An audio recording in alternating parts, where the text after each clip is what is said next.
বারবার দলকে বিব্রত করছেন ভরতপুরের তৃণমূল বিধায়ক হুমায়ুন কবির। হুমায়ুনকে চরম পত্র দিল তৃণমূল কংগ্রেস। তাকে চরম পত্র শৃঙ্খলা কমিটির চেয়ারম্যান শোভনদেব চট্টোপাধ্যায়।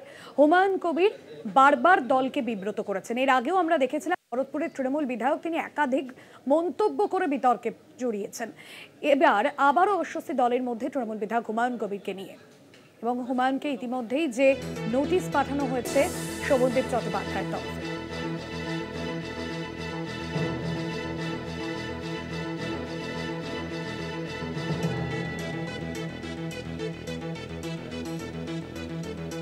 নেতৃত্বকে জানানোর পর এখনো দুটো ব্লক সভাপতি, যেখানে আমার বিধানসভায় আমাকে অন্য জায়গায় নেত্রী পাঠিয়েছিল, সেই সাব ডিভিশনের 4টে সিটের মধ্যে সব থেকে বেশি মার্জিনে মানুষের রায়ে আমি নির্বাচিত হয়েছি।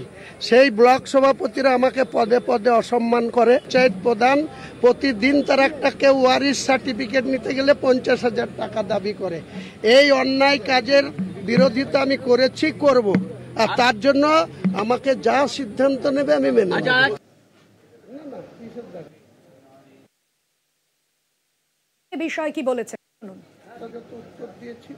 আবার হুমায়ুন কবির কে আমরা আগে একবার সুপারিশ করেছিলাম, কিন্তু তারপরেও সে নিজেকে নিয়ন্ত্রণ করছে না বা রেস্ট্রেন করছে না।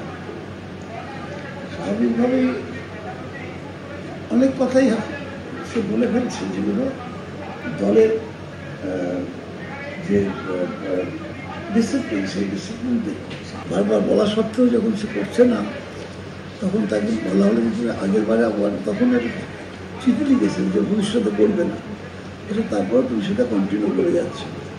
স্বাভাবিকভাবে এটা তোমাকে একটা ওয়ার্নিং দেওয়া হলো, এবং এরপরে কিন্তু দল সিদ্ধান্ত নেবে।